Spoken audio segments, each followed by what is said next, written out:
Assalamualaikum warahmatullahi wabarakatuh. Halo semua, sobat sehat Rumah Sakit Samuel Banjarmasin. Selamat bergabung di podcast kesehatan Rumah Sakit Samuel Banjarmasin. Bersama dengan saya Teguh Putawardani, dan kali ini kita akan membahas tentang interaksi obat dengan makanan. Nah, untuk kali ini narasumber kita adalah seorang Miss Apotekernya Rumah Sakit Samuel Banjarmasin, yang beliau sendiri adalah Miss Aprilia Rahmadina S.Pharm MSc APT. Halo Miss April. Pagi, Mr. Teguh ya. Oke, selamat pagi, sobat sehat, Sari Mulia. Ya, terima kasih banyak ya Miss April ya, sudah meluangkan waktunya ya untuk mengisi podcast kita pada hari ini. Suatu kehormatan sebenarnya saya bisa diundang hari ini. Sering-sering ya diundang. Oh iya, siap. Oke, sobat sehat Rumah Sakit Samuel Banjarmasin, berhubungan dengan tema kita pada hari ini, yaitu membahas tentang interaksi obat dengan makanan. Nah, yang biasanya berpengaruh dalam penyerapan dan metabolisme di dalam tubuh kita nih biasanya Miss April ya. Betul. Dan ada beberapa informasi penting juga nanti yang akan disampaikan oleh narasumber kita. Nah, jadi teman-teman, terutama bagi kita yang masih awam ya, jadi penting banget untuk mengetahui informasi tentang interaksi obat di dalam tubuh kita nih, teman-teman semua. Nah, Miss April, jadi ada beberapa pertanyaan nih Miss April, mungkin mewakili dari pertanyaan dari teman-teman sobat sehat Rumah Sakit Samuel Banjarmasin juga ya. Terutama bagi kita yang masih awam nih tentang obat-obatan nih Miss April. Nah, sebenarnya interaksi obat terhadap makanan yang kita konsumsi itu apa ya Miss April ya? Oke, sebelum saya menjawab pertanyaan itu, mungkin ada baiknya saya menjelaskan terkait bagaimana sih obat tersebut sampai bisa memberikan efek di tubuh kita. Oh iya. Oke, sebut saja misalnya Mr. Teguh ya, mengalami nyeri misalnya di bagian kaki karena luka. Beda dengan sakit hati ya ini ya. Oh iya, walaupun sama-sama sakit ya. Iya, ini lebih ke psikis. Oke. Kemudian meminum obat untuk pereda nyerinya atau yang kita sebut dengan analgetik ya. Obat tersebut dalam bentuk tablet akan kita telan utuh biasanya, atau kita sebutnya rute pemberiannya per oral. Ketika masuk ke dalam mulut, kemudian memasuki saluran cerna, obat itu tidak serta-merta langsung menimbulkan efek, Mr. Teguh. Jadi dia harus larut dulu di sekitar cairan saluran cerna. Kemudian ketika larut di saluran cerna, maka akan memudahkan penyerapannya ke pembuluh darah. Pembuluh darah ini yang nantinya akan menyalurkan ke tempat nyeri, atau di sana nanti akan ketemu dengan reseptor nyerinya. Jadi bentuk obat tersebut dengan reseptor itu seperti gembok dan kunci.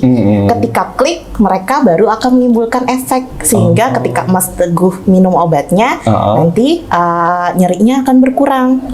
Nah, sedangkan apabila ada interaksi dengan makanan, terutama di saluran cerna, nanti kemungkinan efek dari obat tersebut juga bisa berkurang. Ya, seperti itu. Oh, jadi pengaruhnya tadi antara obat tadi, dia diproses dulu di dalam tubuh kita ya. Betul. Dan disalurkan oleh jaringan pembuluh darah dulu. Betul. Baru kena yang klik di tempat nyerinya tadi. Iya, di tempat reseptornya, kemudian baru bisa menurunkan atau meredakan nyeri. Berbeda kalau misalnya dengan obat yang langsung diinjeksikan. Mungkin Mas Teguh sebagai seorang perawat tentunya sering menyuntikkan obat-obatan ya. Obat nyeri. Betul.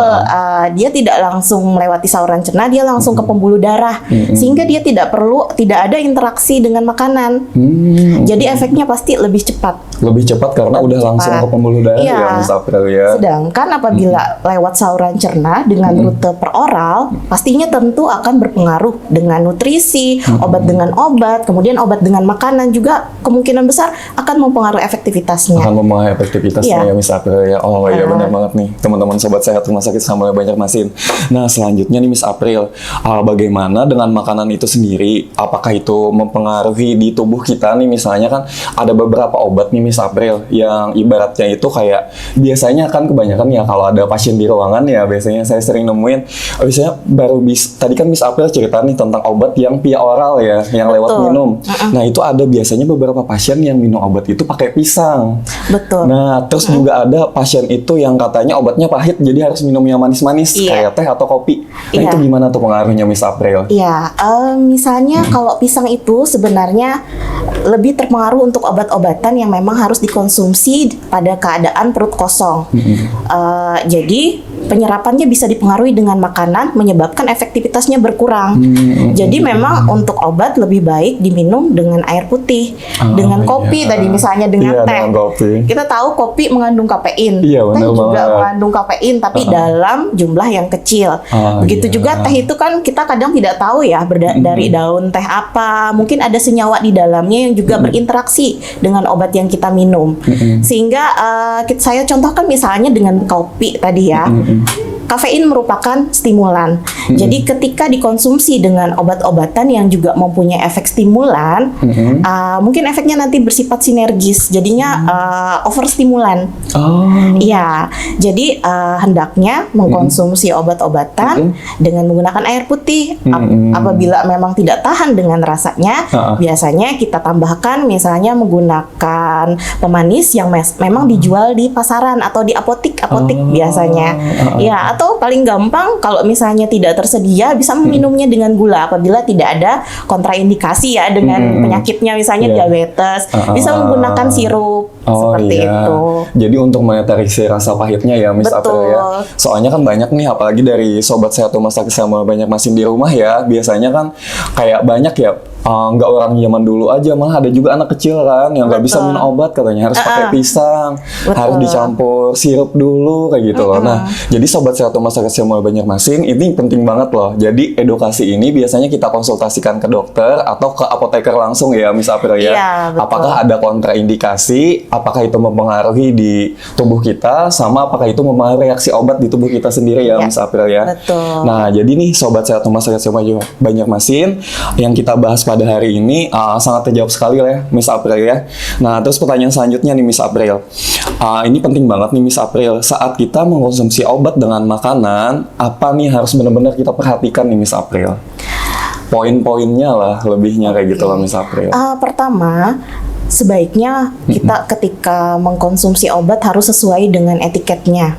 Biasanya kan kalau misalnya etiket itu yang tertera di kemasan obatnya, Oh, yang di biasa kemasan ada obat. berapa kali sehari, sebelum atau sesudah makan. Iya. Nah, ada baiknya kita mengikuti itu karena berarti dari petugas farmasinya sudah mengukur untuk obat di sini lebih baik diminum sebelum atau sesudah makan untuk mencegah tadi interaksi yang berakibat kepada efek samping ataupun efek obatnya menjadi menurun. Seperti itu. Oh iya benar, biasanya kan ada ya teman-teman sobat sehat ya, kayak di apa ya, kemasan-kemasan obat biasanya ada 3 kali sehari atau 3 kali 2 tablet, 2 kali 1 tablet kayak gitu ya. Dan ada juga obat-obat yang biasanya dikonsumsi misalnya ini harus setelah makan dan sesudah makan juga ya Miss April ya. Sesuai dengan indikasi obatnya sendiri ya. Nah, Miss April menyambung dengan itu nih. Jadi Miss April sebenarnya kan biasanya ada tuh obat-obatan yang harus kita konsumsi saat perut kita kosong. Ada juga obat-obatan yang harus kita konsumsi saat kita setelah makan. Nah, itu Miss April menurut Miss April tuh itu dipengaruhi oleh apa ya Miss April ya? Kenapa jadi harus setelah makan? Kenapa harus sebelum makan kayak gitu Miss April? Oke, kenapa harus sebelum makan? Saya contohkan di sini obat seperti Captopril. Obat Captopril sangat terpengaruh sekali dengan adanya makanan penyerapannya. Sehingga kita tahu ya, Captopril obat anti hipertensi. Iya, obat buat tinggi darah ya. Iya, buat tinggi darah ya. Nah, itu sangat terpengaruh sekali dengan adanya makanan di dalam perut. Penyerapannya bisa berkurang. Bioavailabilitasnya atau ketersediaannya di pembuluh darah bisa sampai 25% sampai 30% saja. Berarti cukup banyak sekali yang dikurangi. Bisa jadi tekanan darahnya jadi tidak terkontrol karena mengkonsumsinya dengan makanan. Karena penyerapannya tadi dipengaruhi dengan makanan. Makanya biasanya kita sarankan untuk meminum obat Captopril atau obat-obatan seperti itu sebelum makan, 1 jam sebelum makan, atau kalau misalnya lupa malam hari kelaparan nih malamnya, paginya pengen cepet-cepet makan, bisa dikonsumsi 2 jam setelah makan dengan asumsi perut kosong. Jadi sebelum makan itu lebih ke asumsi bahwa obat dikonsumsinya pada saat perut kosong. Sedangkan ketika sesudah makan itu lebih kepada iritasi lambung ataupun efek samping saluran pencernaan yang tidak diinginkan. Contohnya seperti asam mefenamat. Asam mefenamat kita tahu sendiri asam ya sifatnya. Iya, benar-benar. Untuk yang memang Asam mempunyai emah ya betul. Tentunya akan sangat mengiritasi saluran cerna apabila dikonsumsi pada saat perut kosong. Seperti itu. Oh ya, jadi ada beberapa obat nih Sobat Sehat Rumah Sakit Sama Banjarmasin ya, Miss April ya. Iya. Ada yang memang harus dikonsumsi saat perut kosong, contohnya seperti captopril tadi, yang memang benar-benar bereaksi saat perut kita kosong. Walaupun misalnya ada mah ya Miss April ya, mungkin ya, atau cepet-cepet kelaparan karena mau makan tadi cepet-cepet, bisa 2 jam setelah kita makan. Nah, terus buat teman-teman Sobat Sehat, bila misalnya ada menderita asam lambung ya, kayak contoh kayak obat asam mefenamat Betul. itu tadi, itu bisa mengiritasi lambung, jadi memang harus dikonsumsi setelah makan ya Miss Iya, April ya. betul. Oh iya benar. Nah nih Miss April, terus selanjutnya nih pertanyaan terakhir nih Miss April. Mungkin ini mewakili pertanyaan teman-teman semua juga ya Sobat Sehat Rumah Sakit Sama Banjarmasin di rumah. Ini ada apa sih Miss April, interaksi obat dengan makanan ini berbeda-beda di setiap orang Miss April. Contoh nih kan kayak antara misalnya kayak saya nih misalnya minum obat ini, Miss April minum obat yang sama, apakah reaksinya itu berbeda-beda Miss April setiap Ya, orang? betul. Jadi setiap individu itu berbeda. Walaupun saya dengan Miss Teguh, misalnya kembar identik. Oh iya Mbak. Itu pun saudaraan berbeda. kita ya. Iya, bisa jadi saya minum obat A, di saya tidak masalah, di Mas Teguh kemungkinan ada efek samping, ada muncul interaksi. Ya, itulah pentingnya memang kita harus selalu mengkonsumsi obat sesuai dengan aturan atau instruksi dari dokter. Ya, kita melihat leafletnya, melihat brosurnya. Kemungkinan besar ada perbedaan tiap individu untuk memetabolisme obat, misalnya, kemudian penyerapannya juga tiap orang berbeda, kondisi klinisnya juga berbeda. Oh, iya benar. Saya ada penyakit apa, Mas Teguh mungkin ada penyakit apa, itu juga dapat mempengaruhi. Kemudian Mas Teguh minum obat apa juga mempengaruhi. Saya misalnya mengkonsumsi multivitamin, Mas Teguh misalnya karena sering nge-gym nih, mengkonsumsi suplemen. Suplemen. Itu perbedaan kan, tentunya nanti juga akan berbeda dalam efeknya untuk mengkonsumsi obat. Bisa jadi ada interaksi antara obat dengan obat, obat dengan makanan, atau obat dengan herbal, atau obat dengan nutrisi. Oh iya, jadi sangat berpengaruh sekali ya setiap individu yang Miss April ya. Nah, Sobat Sehat Rumah Sakit Sama Banjarmasin, kita kan sering ya kayak misalnya nih kayak sama-sama temen nih, sama bestie kan misalnya, aku mah nih, dulu aku juga mah, nah aku minum obat ini cocok. Ternyata pas kita minum kok nggak cocok. Iya, benar. Nah, berarti memang benar-benar tiap individu itu beda ya teman-teman ya, itu untuk reaksi di tubuh kita ya Miss April ya.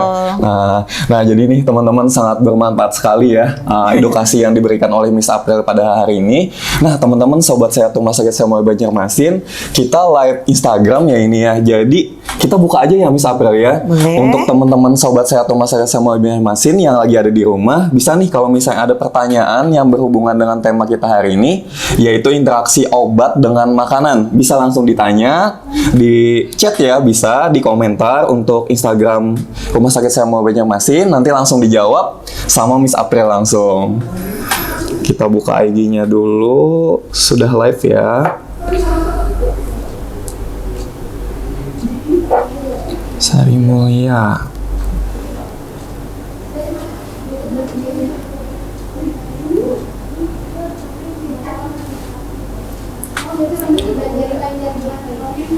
Nah, buat teman-teman silakan yang mau bertanya langsung aja di komen di live kita ya, Instagramnya RS Sari Mulia Banjarmasin.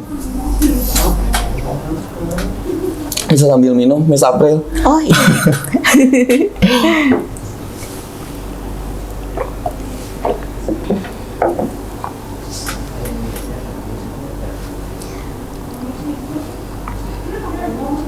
Nah ini langsung ada yang bertanya nih, atas nama Norpa Nawawi. Nah nih Miss April, adakah efek samping saat minum obat menggunakan minuman kemasan yang mengandung soda? Yang kita bahas tadi yang manis-manis ya, nah ini soda nih Miss April. Ya, memang tergantung komposisi dari sodanya. apabila sodanya mungkin mengandung kafein seperti di luaran, saya kurang tahu untuk komposisinya soda yang dimaksud seperti apa. Kalau mengandung kafein ya pasti ada efeknya. Pasti ada berpengaruh, ya, apalagi ada efeknya, obat yang memang berfungsi untuk stimulan seperti yang saya bilang tadi, itu bisa menyebabkan jantung berdebar. Apalagi memang konsumsinya kronis ya obat-obatan tersebut, sehingga bioavailabilitas atau ketersediaannya cukup banyak di dalam darah, bisa menimbulkan efek overstimulan tadi dengan obat-obatan. Kalau soda sebenarnya tergantung ya itu tadi komposisinya lagi ya. Kalau ada kafeinnya lebih baik dihindari. Paling aman memang minumnya dengan air putih. Air putih, tetap pokoknya ya Miss April ya. Betul, pokoknya dengan air putih. Teman-teman sobat sehat rumah sakit Sumber Banjarmasin ya, terutama nih untuk Kak Norpah Nawawi ya. Jadi kata Miss April itu tergantung dengan komposisi sodanya itu sendiri. Kan ada banyak tuh di luar sana ya, merek-merek soda segala macam. Apalagi kalau misalnya komposisinya itu salah satunya ada mengandung kafein juga ya Miss April. Betul. Tidak kita anjurkan kayak gitu loh. Jadi tetap harus minum air putih aja yang paling aman. Ya, kemudian untuk soda dia juga punya pH yang berbeda dengan air putih biasa. Sedangkan untuk penyerapan obat kita juga dipengaruhi dengan adanya pH di saluran cerna. Obat-obatan bentuk asam dia nanti akan berbeda penyerapannya pada saat lingkungan basah. Sedangkan soda biasanya bersifat basah ya pada umumnya. Maka nanti juga akan mempengaruhi penyerapannya. Bisa jadi efektivitasnya bisa berkurang. Jadi kayak jadi netral ya Miss April ya. Betul, jadi lambat penyerapannya. Saya bilang tadi obat tersebut harus bentuk kecil dulu, kemudian dia harus migrasi ke pembuluh darah. Nah itu yang nanti bisa terpengaruhi untuk penyerapannya ke pembuluh darah. Mungkin nanti efektivitasnya berkurang karena penyerapannya ke pembuluh darah juga berkurang jadinya ya. Karena sudah ketemu pH tadi ya, yang bersifat basah, ketemu pH di lambung kita, ya udah jadi penyerapannya jadi berkurang nih. Jadi efektivitasnya juga berkurang ya Miss April ya, yang masuk pembuluh darah kita ya. Oh iya benar. Terus ada lagi nih Miss April, mana ya? Nah ini dari Kak Ahmad Noval nih. Mas mau tanya, sama saya nanya ya. Mas mau tanya, kalau minum obat habis makan pencok buah katanya, nggak apa-apa Mas, makan buah-buahan nih Miss April, apa hubungannya sama obat? Iya, buah-buahan di sini lebih ke serat ya berarti. Berarti kita anggapnya asumsi kita bahwa ada makanan di saluran cerna. Nah, ketika ada makanan di saluran cerna memang harus diperhatikan waktu etiketnya atau etiket yang 3 kali sehari sebelum dan setelah makan. Tadi itu ya etiket tadi yang Miss April ya. Kalau minumnya memang harus sebelum makan, berarti alangkah baiknya tidak diminum bersamaan dengan pencok-pencokan tadi. Ya, kita juga tidak tahu untuk pencok yang dimakan apa gitu. Bener. Mungkin ada senyawa-senyawa misalnya seperti di nanas seperti itu ya, atau di pepaya ada papain seperti itu. Mungkin bisa berinteraksi dengan obatnya. Sehingga memang kalau misalnya dikonsumsi sebelum makan atau pada saat perut kosong, ya kita cukup dengan meminum air saja untuk mengkonsumsi obatnya. Sedangkan kalau misalnya dengan perut terisi, asumsinya ya jangan yang buah-buahan atau serat yang bisa mengiritasi lambung juga. Karena kan tujuannya minum obat bersamaan makanan untuk mengurangi iritasi lambung.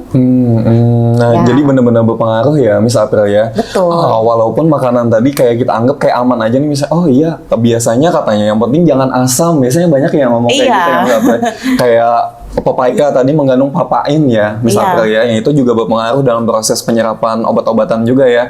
Nah kita kayak nganggapnya tuh aman aja, yang nggak boleh itu biasanya Miss April banyak kita tuh taunya nggak boleh makan mangga, yang asam-asam nggak boleh makan jeruk biasanya. Nah kayak gitu biasanya Miss April. Kita nggak tahu buah-buahan manis itu kayak aman nggak sih kayak gitu juga kita berbarengan sama obat. Karena memang nutrisi di dalamnya kita juga tidak tahu kandungannya kan, karena di dalam pepaya, di dalam nanas mungkin ada mengandung senyawa-senyawa yang juga berinteraksi dengan obat-obatan. Ya, gitu paling aman memang dengan air putih. Atau kalau misalnya dengan mau ada perasa gitu bisa menggunakan sirup atau pemanis yang memang dijual di pasaran. Ini kadang-kadang Mas Teguh untuk ada juga yang pakai pisang supaya bisa ditelan. Iya, bisa ditelan benar. Padahal ada juga yang digerus. Iya, benar. Nah, itu hati-hati ya. Nanti untuk obat-obatan yang digerus harus hati-hati. Contohnya seperti saya pernah menemui pasien menggunakan suplemen kalium. karena pasiennya lumayan tua menggunakan suplemen kalium karena kaliumnya rendah, tapi digerus. Padahal sediaannya itu lepas lambat. Sediaan lepas lambat itu ketika dikonsumsi tidak boleh digerus karena nanti efeknya meningkat. Seharusnya dia diinginkan lepas lambat, tapi ketika kita konsumsi gerus, zat yang membuat dia lepas lambat itu hilang, sehingga efeknya nanti bisa meningkat.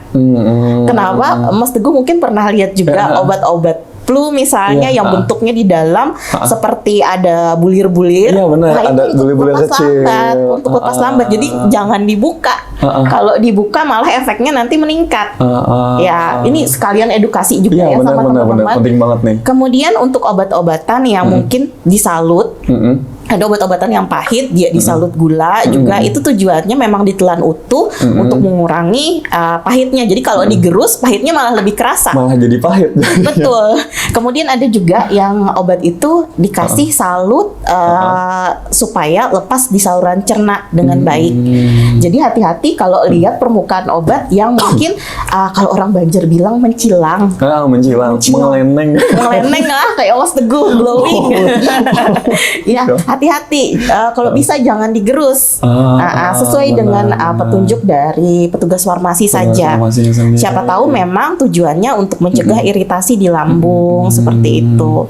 Oh iya benar nih, ini penting banget nih sobat sehat. Sorry ya keluar jalur sedikit ya, karena sering sekali saya menemui untuk obat-obatan tersebut untuk lebih gampang dia gerus, diminumnya supaya kayak puyer ya, padahal tujuannya dilapis itu ada tujuannya. Iya, supaya diserapnya tadi lebih bertahap ya, bertahap itu untuk yang sustain release atau lepas lambat sediaan. Lepas lambat tadi ya, jadi kayak ada prosesnya kayak beberapa menit atau beberapa detik dia lepas, beberapa detik dia lepas. Kalau diserut dia langsung semuanya lepas. Atau dibuka kapsulnya dibuka jadi puyer langsung. Jadi puyer.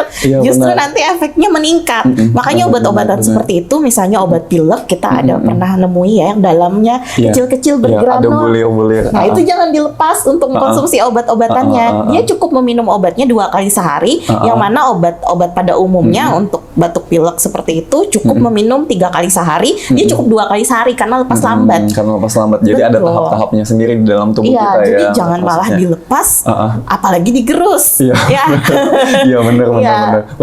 Biasanya misalnya ini banyak juga nih kejadian di ruangan rawat inap ya. Biasanya nggak biasa katanya minum obat yang bijian, susah nelannya. Jadi yang pertama tadi tuh digerus supaya enak, jadi puyer. Jadi nggak apa-apa pahit, asal langsung telan aja katanya kan lebih enak.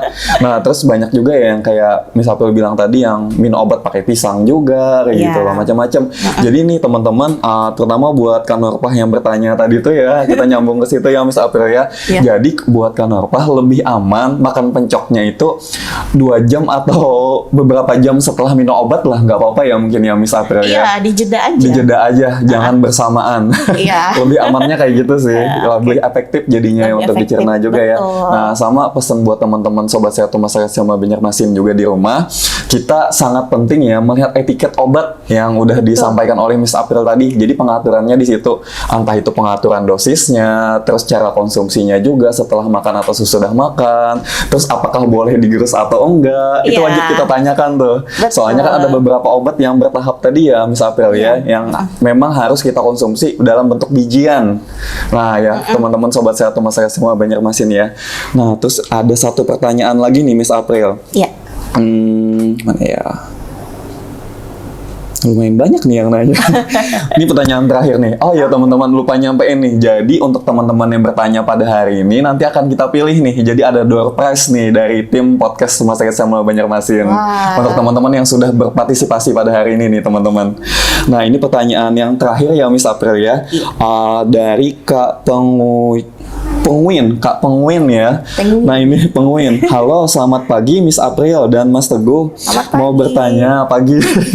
Mau bertanya apakah minum obat contohnya golongan antibiotik diperbolehkan dengan susu? Antibiotik apakah bisa berinteraksi dengan makanan juga? Nah Miss April, belum ada antibiotik nih Miss April. Iya. Jadi antibiotik, contohnya dulu tetracycline ya, sering digunakan untuk pengobatan tipes misalnya, itu dia punya interaksi. Itulah pentingnya kenapa membeli obat keras jenis antibiotik memang harus dengan resep dokter, dengan instruksi dokter. Jadi di sana nanti jelas untuk pemberiannya dijeda atau seperti apa. Kembali lagi ke tadi tetracycline.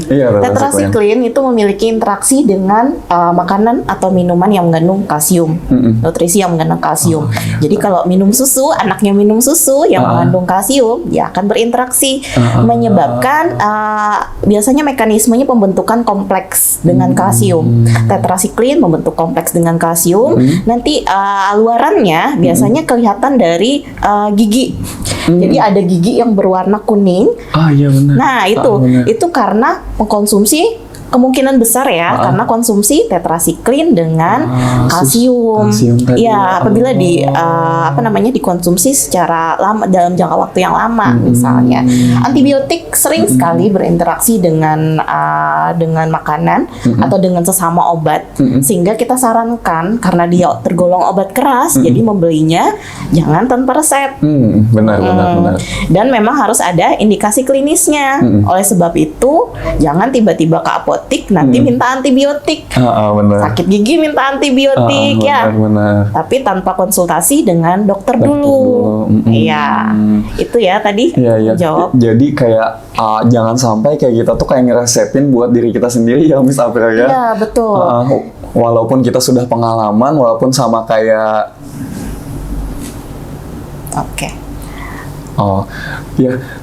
walaupun ibaratnya kita tuh sudah tahu nih, misalnya kayak konsultasi kayak sama temen tadi ya, Miss April ya, walaupun itu gejalanya sama, walaupun itu penyakitnya sama, belum tentu itu sama dalam tubuh kita, karena setiap individu itu beda-beda ya, Miss April ya. Betul.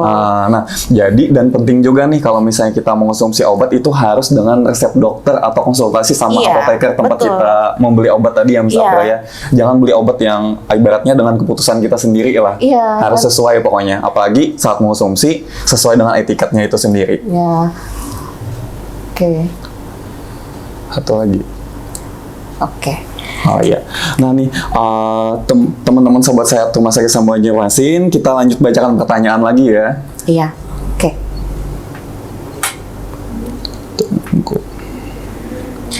Kita untuk mekanisme tetracycline sendiri, Mas Teguh, kalau memang mau dikonsumsi bersamaan dengan produk susu, mungkin bisa di stop dulu pada saat menggunakan produk yang mengandung kalsium, susu mengandung kalsium. Jadi selama mengkonsumsi tetracycline, mungkin bisa di stop dulu, atau diberikan jeda. Biasanya jedanya relatif jauh. Jadi saran saya, karena antibiotik itu biasanya dikonsumsi dalam waktu tertentu, 3 hari, 5 hari, atau 7 hari, asalkan tidak secara kronis, ya kita stop dulu untuk susunya ya.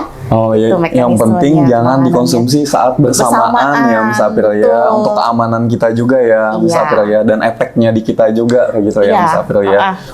Benar. Nah ini teman-teman, kita lanjut untuk bacakan pertanyaan selanjutnya ya, karena lumayan banyak nih yang tanya nih, Miss April. Nah selanjutnya ini dari Kak Aisyah. Buah dan makanan apa aja nih yang bisa menghambat saat kita mengonsumsi obat, yang menghambat kinerjanya nih, Miss April? Iya, sebenarnya tergantung ke obatnya sendiri dengan senyawa apa yang dikonsumsi atau makanan apa yang dikonsumsi. Jadi tidak bisa saya kategorikan ya sebenarnya. Cuman ada beberapa produk memang yang ada beberapa makanan yang memang berinteraksi. Kalau di jurnal-jurnal ilmiah yang dibaca itu misalnya grapefruit juice, jus apa ya? Kalau kita bilangnya jus jambu biji. Bukan jus jambu biji. Apa ya? Jus jeruk Bali. Kalau mereka bilangnya di luar grapefruit juice. Grapefruit juice ya. Nah itu bisa menyebabkan interaksi. Itu sering sekali menyebabkan interaksi. Kemudian beberapa herbal juga ada informasi bahwa terjadi interaksi apabila dikonsumsi dengan menggunakan obat. Jadi hendaknya kalau menggunakan herbal ya kita batasi waktunya, misalnya selama berapa hari, kemudian kita minum obat yang benar-benar kita perlukan. Dan ada baiknya diinformasikan kepada dokter penulis resep obat-obatan apa yang sedang dikonsumsi, makanan apa yang sedang dikonsumsi, alergi obat atau efek samping yang pernah dialami pada saat mengkonsumsi obat tertentu. Jadi di situ bisa dinilai kira-kira bagaimana pengaturan cara minum obatnya. Karena beda obat, kemudian beda kondisi pasiennya, beda yang dikonsumsi, beda nutrisinya, beda juga nanti penanganannya. Oh iya benar. Makanya di situ penting banget ya Miss April ya, kita tuh komunikasi dan konsultasi dengan dokter dan ahlinya ya, lebih tepatnya ya Miss April ya. Nah, jadi sobat sehat rumah sakit sama Banjarmasin, tiap orang, tiap individu itu beda-beda ya reaksi obatnya. Pertama beda orangnya, beda obatnya, beda kontraindikasinya juga, dan beda juga jenis-jenis makanan yang bisa berdampingan dengan obat-obatan tadi ya Miss April ya. Jadi penting banget nih teman-teman edukasi ini ya teman-teman.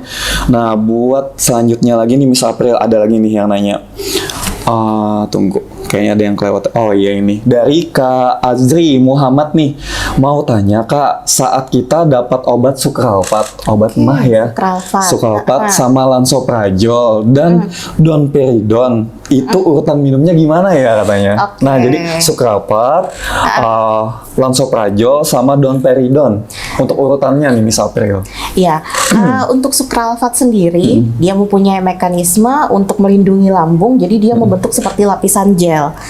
Lapisan gel itu Mas Teguh tidak terbentuk kalau kita minumnya dengan makanan, jadi harus dalam kondisi perut asam. Oh iya, berarti saat perut kosong juga ya? Saat perut kosong, 1 jam sebelum.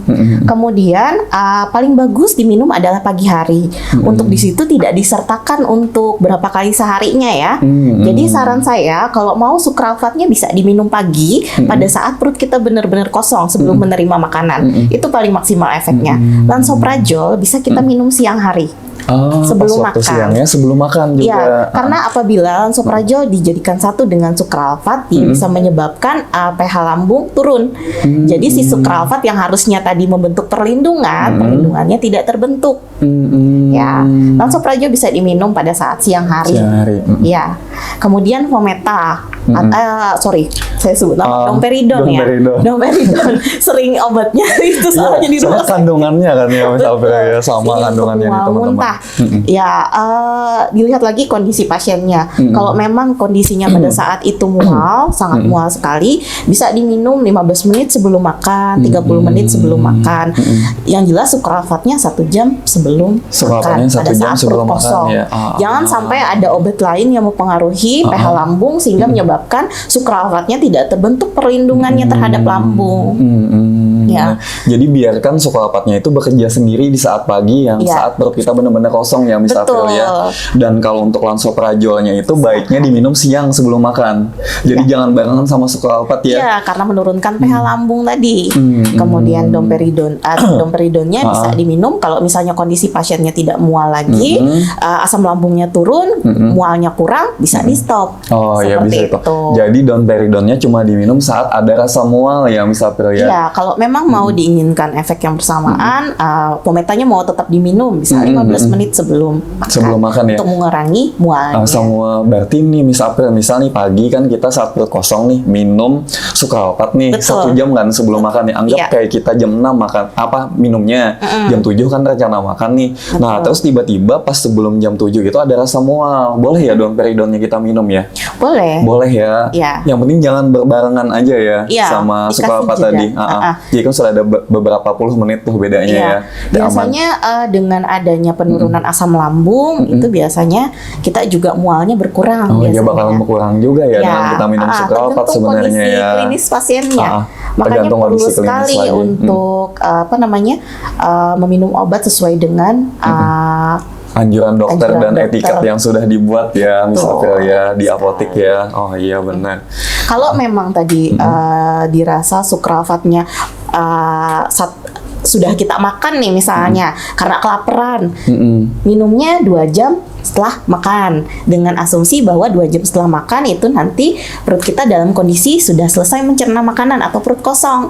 Seperti itu juga obat-obat anti tuberkulosis. Saya pernah ketemu pasiennya kebetulan tidak dapat obat tuberkulosis pagi karena suatu hal, sehingga pasiennya nih harus nunggu sampai makan siang dulu.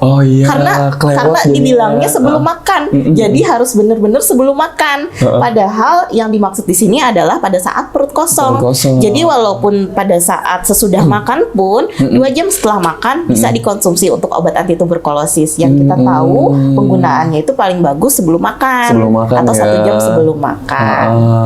Oh iya benar, soalnya pernah juga ya kayak kejadian kayak misalnya nih pasien di ruangan nih Miss April, Betul. kan udah dikasih tahu nih sama dokter sama perawatnya juga, ini wajib diminum sebelum makan nih Iya. pas baru bangun tidur.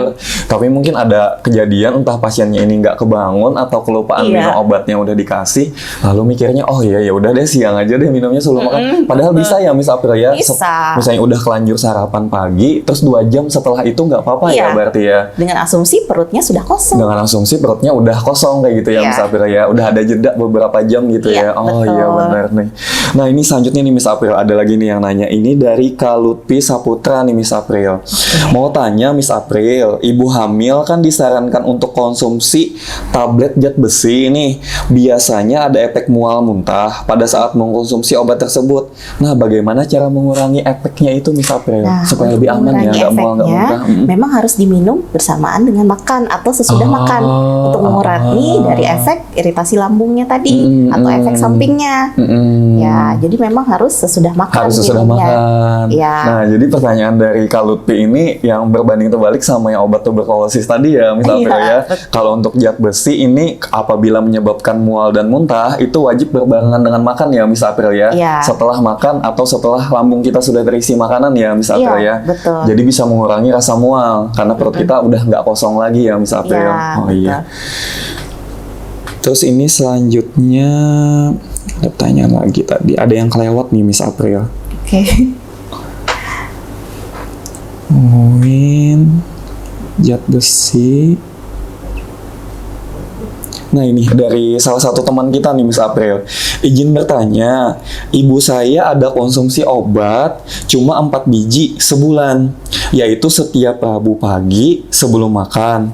Beliau pernah lupa hari Rabu keesokan hari, bisa diminum keesokan harinya atau harus Rabu depannya lagi katanya Miss April. Diminumnya setiap hari 4 Rabu. biji dalam sebulan. 4 biji. Jadi kayak seminggu sekali gitu ya jadinya minumnya setiap hari Rabu jadinya. Iya. Nah terus ibunya beliau ini kelupaan di saat hari Rabu itu. Nah ini gimana nih Miss April? Biasanya kalau misalnya kelupaannya tidak lebih dari 12 jam bisa langsung diminum. Bisa langsung. Cuman saya perlu tahu dulu obatnya obat-obatan apa. Oh, Karena di iya. sini tidak disebutkan. Apabila memang waktunya tidak lebih dari 12 jam, saran saya memang langsung dikonsumsi saja Minum saatnya. aja gitu. Iya. Saat ingat langsung minum aja. Betul. Misalnya biasanya kan kebiasaan kalau tiap hari Rabu minumnya pagi nih. Ternyata pas siang atau sore baru Baru ingat. ingat. Ya udah Ya. minum aja belum Minum 12 aja jam ya saat Miss itu. April ya. Iya. Ah iya. Nah Miss April, jadi udah banyak banget nih pertanyaan dari teman-teman dan alhamdulillah ya banyak banget juga informasi dan edukasi bermanfaat juga nih dari Miss April hari ini. Semoga bisa bermanfaat ya buat kita semua. Buat kita semua. Jadi lebih cerdas lagi untuk menggunakan obatnya Obat-obatan, dan iya tidak benar. menggunakan obat-obatan, apalagi obat-obatan keras di luar dari yang diresepkan dari dokter. Iya benar. Sedangkan yang kita tahu dokter aja harus konsultasi dengan dokter lagi kayak gitu Ya, untuk second apabila opinion sakit ya, Miss April ya. Iya betul. Kayak kita aja kalau sakit kita konsultasi juga Iya ke dokter benar. juga. Ada bukannya nggak percaya diri, cuman kita cari second opinion Iya ya Mas ya. benar. Soalnya harus ada diskusi juga, Betul. kontraindikasi harus kita cegah juga ya Miss April Iya, ya. siapa tahu dengan diskusi seperti ini muncul, oh iya itu ya. Iya itu. benar. Oh iya pernah Betul. kejadian nih. Jadi banyak Iya. juga pengalaman teman-teman sobat sehat rumah sakit sama Banjarmasin di rumah juga ya tentang mengkonsumsi obat di rumah nih Miss April. Jadi Iya. nggak sembarangan lagi dan nggak asal-asalan lagi mengkonsumsi dan membeli obat secara umum. Nah teman-teman, alhamdulillah insya Allah bermanfaat banget nih Miss April. Soalnya saya sendiri juga merasakan bermanfaat banget nih edukasi hari ini ya Miss April ya. Nah jadi terima kasih banyak untuk sobat sehat rumah sakit saya Banjarmasin di rumah yang selalu setia ya bergabung Iya. di podcast kita, dan terima kasih banyak juga untuk teman-teman tim podcast Rumah Sakit Saya Banjarmasin, dan terutama terima kasih banyak juga ya buat Miss April yang Iya. udah meluangkan waktunya jadi narasumber kita pada hari ini. Terima kasih juga Ya. Mas Teguh, terima kasih kasih tim dan Sobat Sehat Sari Mulia. Ya, nah teman-teman, semoga semua aktivitas kita hari ini diberikan kelancaran ya Miss Aprilia. Semoga kita selalu diberikan kesehatan, kebaikan, yang penuh dengan keberkahan ya Miss April. Amin. Oke, Sobat Sehat Rumah Sakit Syama Banjarmasin, sampai jumpa di podcast kita selanjutnya. See you. Wassalamualaikum.